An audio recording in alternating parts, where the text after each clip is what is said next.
ओम श्री साईराम मु श्री कृष्णचंद्र शतपथी। प्रिय दर्शक बंधु मो चैनल को आपण मान स्वागत जनाऊँगी। प्रिय दर्शक बंधु आज जाना 2025 मसीह कन्या राशि व्यक्ति चाकरी व्यवसाय शरीर और प्रेम संपर्क किपरि हेबो और प्रतिकार विषय जाना।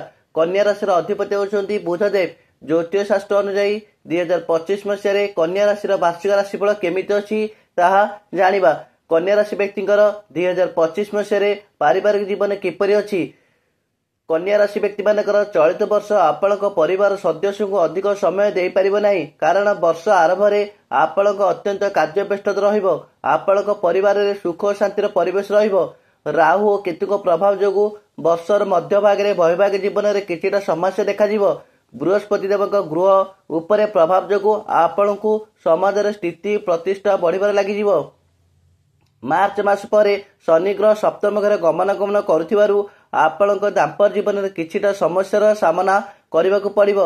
वर्षर मध्य भाग पर राहु ग्रह आपणक राशि षष्ठ घर प्रवेश करुथिबारु आपणकर दाम्पत्य जीवन भल हेबो। बृहस्पति देव पंचम घर प्रभाव जोगु आपणकर पिलामानकर भाग्य उन्नति हेबो और विवाह हेउनथिबा व्यक्तिଙ୍କର विवाह होइजिवो। कन्या राशि व्यक्तिଙ୍କର 2025 मसीह आर्थिक स्थिति किपरि अछि। कन्या राशि व्यक्तिଙ୍କର आर्थिक दृष्टि एही वर्ष बहुत फलप्रद हेबो। व्यवसाय बहुत लाभवान हेबो। व्यय अपेक्षा आय अधिक हेबो। वर्षर मध्य भाग्य पर बृहस्पति देव गमनागमन जोगु आपणक संपत्ति और आय को वृद्धि करिवे। आपणक गाड़ी संपत्ति घर किणिबाकू इच्छा करती तेबे एही वर्ष इच्छा आपणक पूर्ण होइजिवो। कन्या राशि व्यक्तिଙ୍କର 2025 मसीह चाकरी और व्यवसाय किपरि हेबो। कन्या राशि व्यक्ति मानकर 2025 मसीहा कार्य व्यवसाय दृष्टिकोण ए वर्ष बहुत भल अच्छी। वर्ष आरंभ आपणक कार्य और व्यवसाय भाग्य माध्यम उन्नति करेंगे। भल स्थिति रे बृहस्पति और शनि को उपस्थित होउची। सर्वदलीय विकास लक्षण ए वर्ष व्यय अपेक्षा आयर परिमाण अधिक अच्छी। वर्षर मध्य भाग में केतु आपणक राशि रे रहुथिबारु और राहु सप्तम घर रहुथिबारु व्यवसाय मध्यम धरण रहिबो। चाकरी करता व्यक्ति माने मे मास पर जेतेबेले देवगुरु बृहस्पति गमनागमन आपणक दशम घरे हेबे सेतेबेले आपणक पई पदोन्नति प्रमोशन हेबो। राहु और शनि का मिलन आपण को वर्ष मध्य भाग में अल्प किसी असुविधा हेबो। या परे राहु ग्रह गमनागमन परिवर्तन हेबा मात्रे आपणकर परिस्थिति अनुकूल हेबो। कन्या राशि व्यक्ति 2025 मसीह प्रेम संपर्क किपर रहिबो।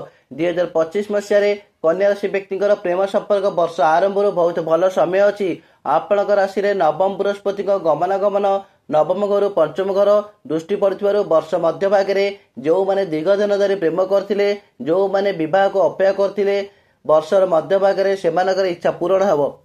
कन्या राशि व्यक्ति 2025 मसीह यात्रा किपर रहिबो। 2025 मसीह कन्या राशि व्यक्ति बृहस्पति प्रभाव हेतु छोट यात्रा सहित लंबा यात्रा करें। यही यात्रा द्वारा आपणकर विभिन्न सहित बंधु हो पारती।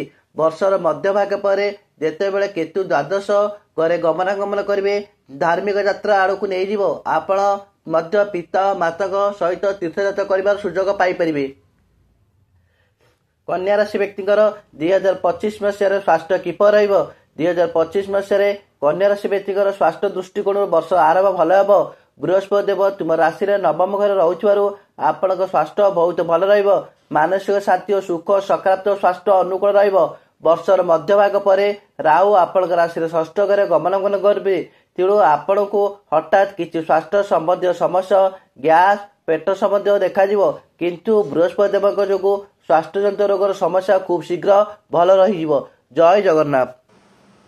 प्रिय दर्शक बंधु जदि मो भिडियोटी आपण मानक भल लगुଥାଏ तेबे भिडियो रे लाइक देबे, कमेंट करिवे एवं भिडियो को शेयर कर देबे। आउ चैनल को सब्सक्राइब करने को भूलिबे नहीं।